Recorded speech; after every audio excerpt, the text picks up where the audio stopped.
Salut, c'est Sylvain du podcast. Au fait, c'est quoi? L'actualité mondiale n'est pas réjouissante ces temps-ci et nous entendons beaucoup parler dans le cadre du conflit ukrainien de l'OTAN et notamment le fait que les États-Unis pensent à la quitter. Alors dans le fond, je sais ce que c'est, mais pas vraiment. Mais au fait, c'est quoi Thierry l'OTAN?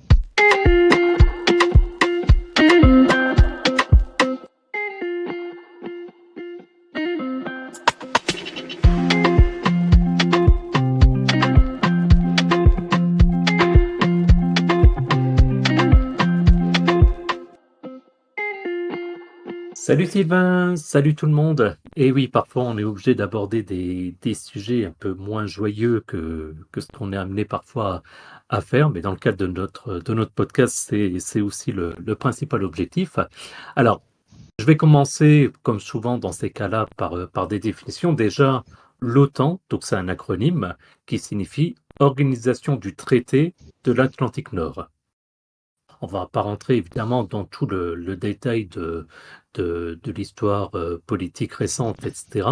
Mais donc, l'OTAN, de manière générale, c'est en fait une alliance politico-militaire qui a été créée en 1949 par la signature du traité de l'Atlantique Nord.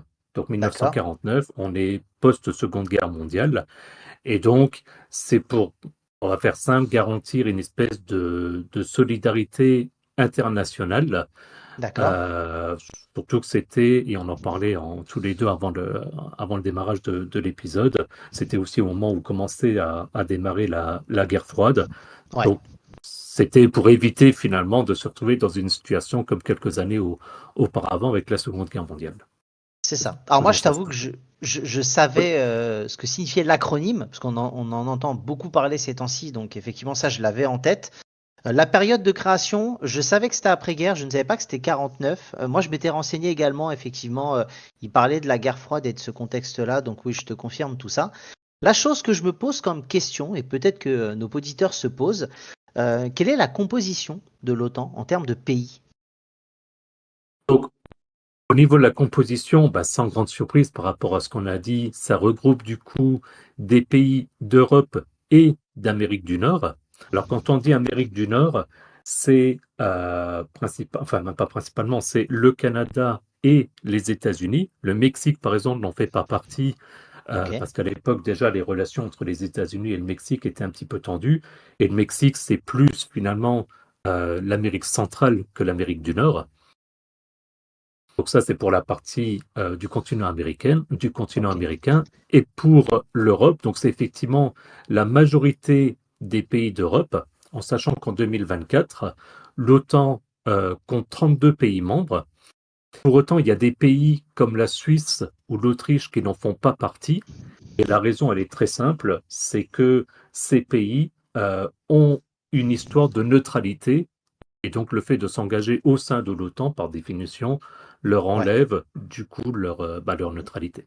D'accord. Ouais, la Suisse, l'Autriche, j'en avais peut-être moins entendu parler. Ah, c'est vrai que l'histoire de la Seconde Guerre mondiale est un petit peu à part, mais c'est vrai que pour la Suisse, ils ont toujours souhaité avoir ce principe-là, donc eux ne veulent pas faire partie de l'OTAN. Ils sont bien placés, hein, de toute façon, ils sont quand même bien entourés. Donc, ok.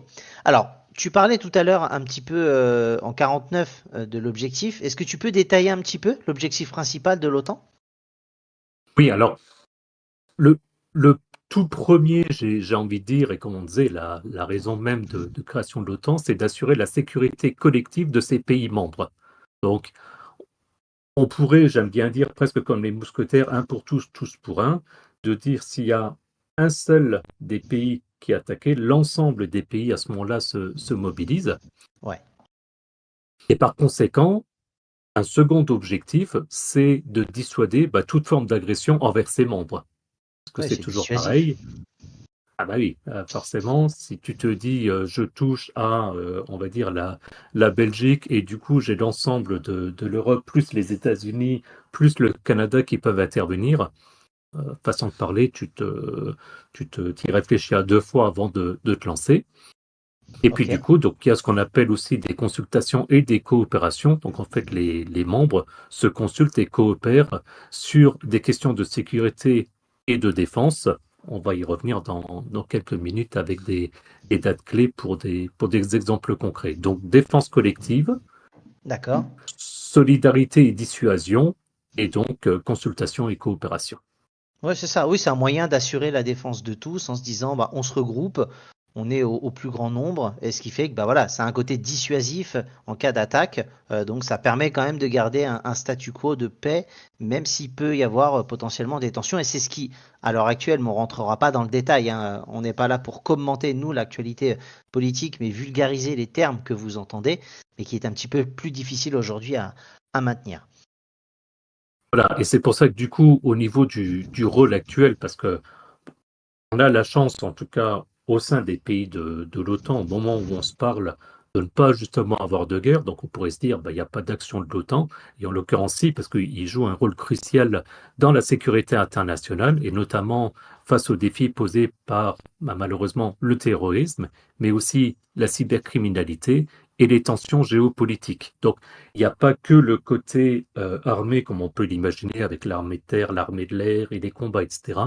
Il y a Ouais, aussi des combats, j'ai envie de dire, plus modernes, même si j'aime pas cette manière de dire, mais qui est typiquement la cybercriminalité. Donc, ils ont des entités spécifiques. Il faut savoir, je ne l'ai pas mis, mais ils ont toute une équipe dédiée sur la partie informatique qui est basée à Luxembourg.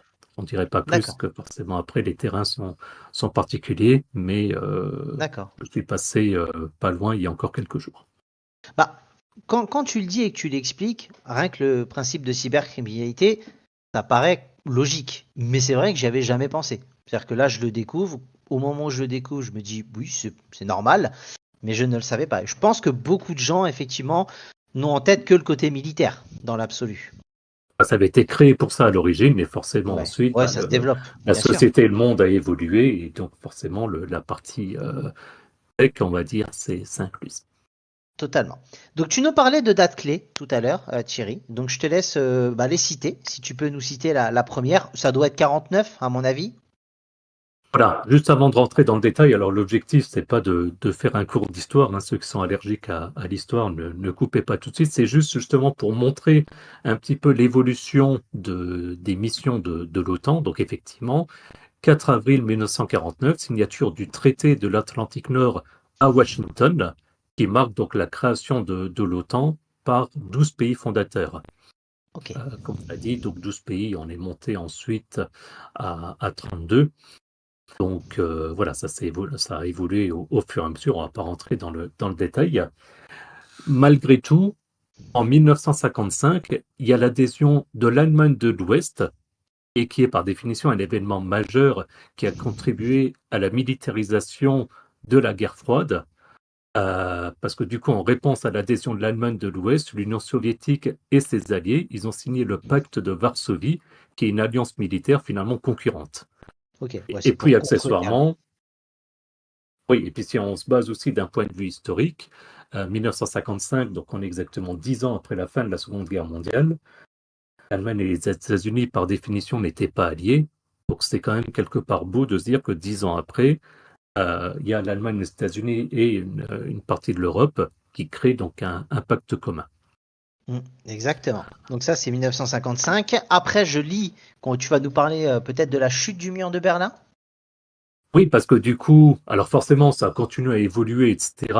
Ça, je rentre pas dans le détail, mais du coup, entre 1989 et 1991, il y a donc finalement deux événements majeurs dans l'histoire récente, la chute du mur de Berlin et la dissolution de l'Union soviétique. Et du coup, donc, ces événements ont marqué la fin de la guerre froide et ont redéfini, pardon, le rôle de l'OTAN par rapport à ce qu'on disait avant. Et je voulais noter aussi une date, alors une date tristement célèbre qui est le 11 septembre 2001, donc Ouais. les attentats terroristes aux États-Unis, qui ont entraîné en fait l'invocation de l'article 5 du traité de l'OTAN, qui stipule qu'une attaque contrainte de ses membres est considérée comme une attaque contre tous. Donc c'est ce qu'on disait auparavant. Mais donc là, c'est un exemple concret d'un moment où l'OTAN s'est mise en marche. Pour ceux qui ont suivi un petit peu ou qui se souviennent ou qui ont appris l'actualité politique de l'époque, il y avait par exemple toutes les discussions de dire est-ce qu'on attaque en Afghanistan? Il y avait des grosses discussions avec le président Chirac, etc. Voilà, Ouais. je ne rentre pas dans le détail, mais ça donne une idée. D'accord. Donc là, je parlais dans l'intro du principe que les États-Unis pensaient à quitter, en tout cas menacent de quitter l'OTAN. Quelles seraient les conséquences pour toi d'un retrait des États-Unis en termes de recherche, ce que tu as pu trouver? Alors, de nouveau, c'est de ne pas rentrer dans tous les détails, mais notre objectif, c'est plus finalement de montrer pourquoi est-ce que c'est un sujet important.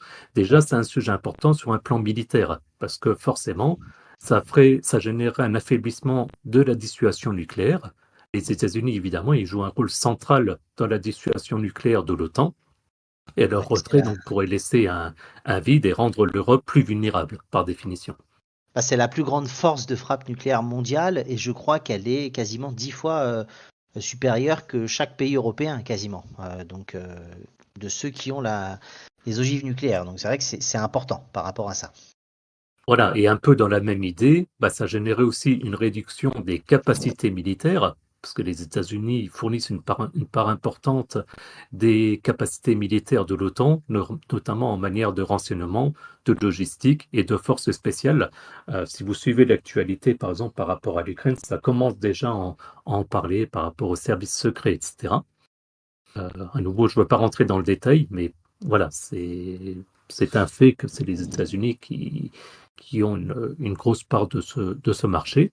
Et puis du coup, ça générait des augmentations de dépenses militaires européennes, parce que du coup, les pays européens, ils devraient augmenter leurs dépenses militaires pour compenser le retrait américain, de manière à ne pas baisser non plus la capacité au moins financière, d'où les discussions au moment où on enregistre, qu'il y a eu et qu'il va y avoir pour justement, vous avez certainement entendu parler de réactions européennes et de budgets européens qui vont Ouais. se développer pour justement garder une espèce d'autonomie dans le sens autonomie européenne vis-à-vis des États-Unis. Oui, parce que je crois que le budget, de toute façon, militaire, c'est un vrai débat, y compris avec le président américain qui, lui, estime que certains pays, en gros, n'ont pas joué le jeu d'allouer un certain pourcentage. Et donc voilà, je pense qu'effectivement, ça nous dépasse tout ça. Et on va pas encore une fois rentrer dans le détail. Mais en tout cas, le retrait des États-Unis, si ça a lieu, effectivement, ça a un impact. Tu parlais tout à l'heure de dissuasion nucléaire. Au sein de l'OTAN, il y a combien de pays qui possèdent l'arme nucléaire?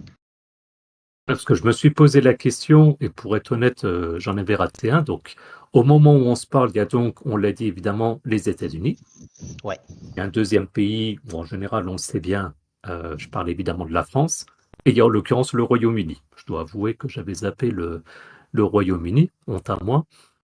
Euh, et pour autant, il est important de noter que dans le cadre de la politique de partage nucléaire de l'OTAN, en fait, il y a des armes nucléaires américaines qui sont déployées dans certains pays membres. Et parmi ces pays en particulier, il y a l'Allemagne, la Belgique, l'Italie, les Pays-Bas, la Turquie. Donc des pays quand même assez clés, soit par rapport à leur économie, soit par rapport à leur situation géographique. Ce qui veut dire aussi que donc, ces pays ne possèdent pas leur propre arme nucléaire, mais ils participent en fait à la dissuasion nucléaire de l'OTAN en accueillant des armes nucléaires américaines sur leur territoire. En d'autres termes, ça veut dire que si les États-Unis seraient amenés à se retirer de l'OTAN, potentiellement, il n'y aurait plus du coup d'équipements nucléaires ou moins d'équipements nucléaires dans ces pays, et donc dans l'absolu serait plus à risque puisque la dissuasion serait plus faible, voire inexistante. d'accord, oui, oui, ça a un côté d'instabilité de toute façon qui serait important. Ok. Écoute, en tout cas, c'est très clair tout ce que tu nous as expliqué. Est-ce que tu as d'autres éléments à nous apprendre sur l'OTAN? Non, voilà, je voulais vraiment rester sur les bases. Honnêtement, moi-même, je ne le savais pas avant de préparer l'épisode. Donc, finalement, je me suis posé les questions que je me pose et fait les recherches associées. J'espère que ça aura été utile pour nos auditeurs. Et puis ensuite, s'il y a des échanges, et dans la suite de l'épisode, vous aurez de toute façon les liens pour nous contacter. L'objectif, c'est évidemment pas de faire un débat politique ou de donner spécialement un avis comme ça, mais juste de comprendre pourquoi est-ce qu'on est dans une situation qui peut être potentiellement importante et historique. C'est ça, c'est ça. Le but de notre podcast, encore une fois, c'est d'expliquer des termes et des choses, des concepts, des traités dont vous entendez parler, mais vous ne savez pas forcément, comme nous, ce que ça représente réellement Retrouvez-nous malgré tout après différentes infos complémentaires et après le générique.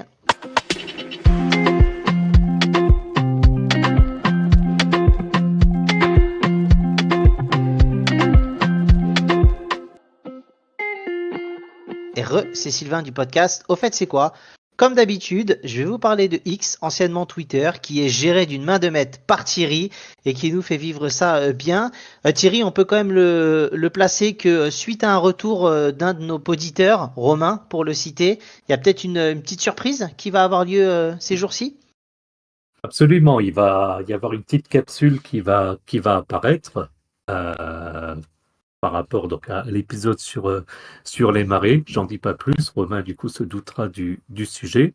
Donc voilà, ça veut dire que cette semaine il y aura du coup 2 épisodes. Également en parlant de Romain, j'en profite pour lui faire un petit coucou et un remerciement puisque comme mis sur notre serveur Discord, à jamais le premier. Puisque c'est Romain qui a fait le premier versement sur notre page Buy Me a Coffee. Donc Buy Me a Coffee, qui est le nouveau système qu'on a mis en place où vous pouvez simplement verser 1 euro, 2 euros, 5 euros, la somme que vous voulez. Donc ça, Merci, vous Romain. avez le lien dans les notes de l'épisode. Effectivement, merci Romain. Toujours dans les notes de l'épisode, vous avez du coup le lien vers notre serveur Discord pour discuter entre vous et avec nous. On a eu justement quelques échanges et c'est comme ça qu'on nous a remonté que le sujet des coefficients de marée n'avait finalement pas été adressé. Donc merci à vous et sinon on peut échanger sur plein de sujets. Et puis de manière plus générale, vous pouvez vous rendre sur notre site internet www.aufaites-c'est-quoi.fr et ainsi retrouver les liens de notre podcast en fonction de votre application préférée, les liens vers notre chaîne YouTube. On a de plus en plus de vues et je te l'apprends Sylvain, on a passé la barre des 1000 vues.